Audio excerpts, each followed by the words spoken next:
Hello everybody, it's Jacuzzi Jones. Recently, I've been reminiscing about games from my childhood, but never completed because I was too much of a fucking idiot to play them properly. That game I was thinking of is Final Fantasy Tactics Advanced. So what did I do? Did I go out and buy a Game Boy and cartridge off eBay? Did I download an emulator to play it on my computer? No. I decided instead to play a hentai game. Introducing Kami no Rhapsody. Kami no Rhapsody is a turn-based tactical RPG that follows the adventures of Elballad.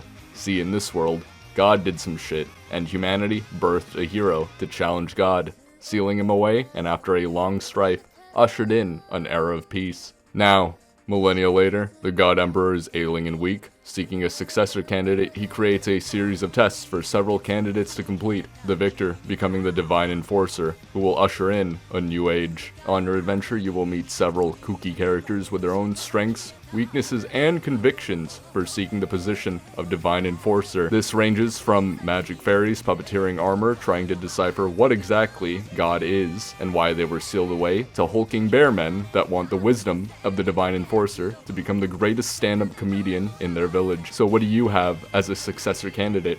What does Elballad have in his repertoire? Well, I'll tell you. You see, he has nothing. Absolutely nothing. I'm not joking. Like all usually games, the protagonist is dead fucking weight.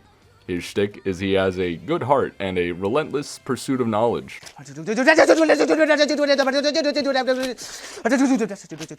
But when I say relentless, I truly mean it is unrelenting. There is no limit, and he has no shame. Imagine for a moment you're a white, blonde girl that was raised in Montana before moving to Southern California. Elballad is the equivalent of that same white girl talking to your Cantonese friend and saying, "I genuinely thought you all knew Kung Fu." Don't look at me that way. I saw it in all of the written texts about Cantonese people. And it doesn't stop there. His unabashed curiosity ranges from all manner of things, like asking, "Hey, is it true your vagina is sideways?" Or going up to a black guy and saying, "You're black, you must be so good at bass guitar. Would you like to join my band?"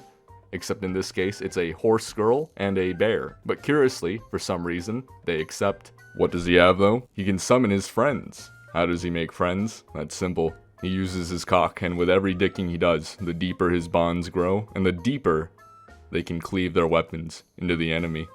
Now, the gameplay.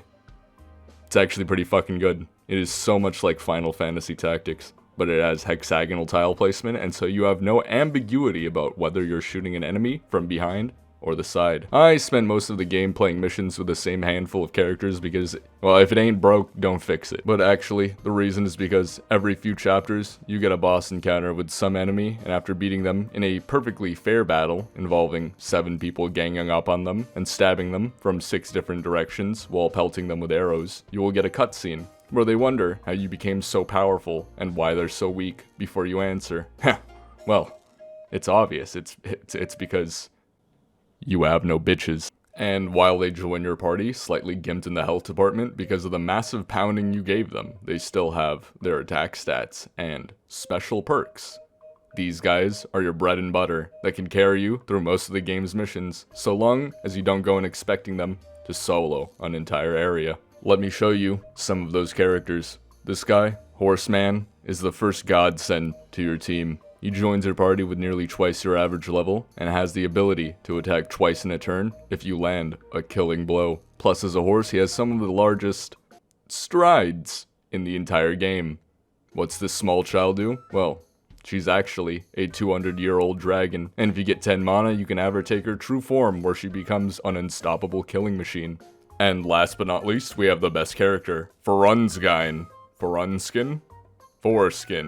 who is the first character that can tread on water. They have 3 stacks of armor reduction to ensure they never die in battle, and a ranged ability. Plus, their scenes are really adorable because you're basically walking an incredibly large, hulking, introverted clam. They were very cute until I found out that Foreskin wasn't actually a guy, but actually a land abomination equivalent to the Little Mermaid. That in mind, every character is useful in some portion of the game, and it really is up to you how you want to play it. especially if you want to go for the 100%, because this game will throw maps at you that can only be beaten by carefully leveraging your flying companions. Speaking of 100%ing the game, the only way to do that is to play the game multiple times. You see, the game features 2 love interests. You can either opt for your redheaded childhood friend that starts the game with a unique ability, letting you tag team enemy units with her if you're in an adjacent tile. The other is an innocent, mysterious, white-haired archer with a backstory that's a complete mystery, because she's lost all her memories.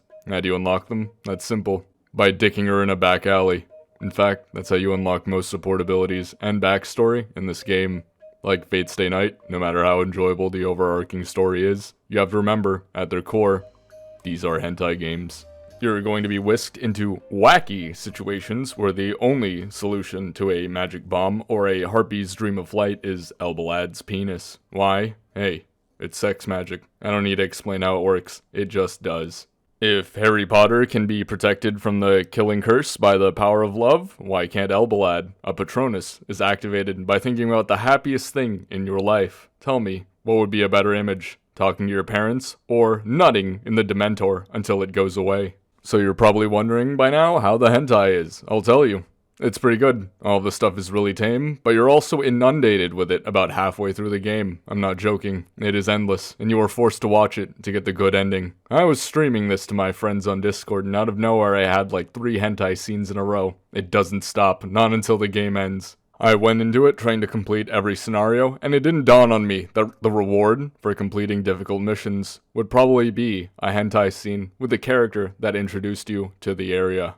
Conveniently though, every companion you can smash in this game looks like a human, or has some kind of human form. Not only that, but you're assured that they're over the legal age of consent. That's right, you won't go to jail for this. You just have to live with yourself and the ramifications of fucking a dinosaur, a horse, or a living, sentient snow cone machine. My one problem with the H scenes in this usually title is the dragon girl, who in her own words says that while she is 200 years old, she is 200 years old in dragon years, which makes her basically a child. That in mind, using relative age as a metric for the ethics of the situation is a bit complicated, because you do have the opportunity to fuck an immortal demigod, and what then?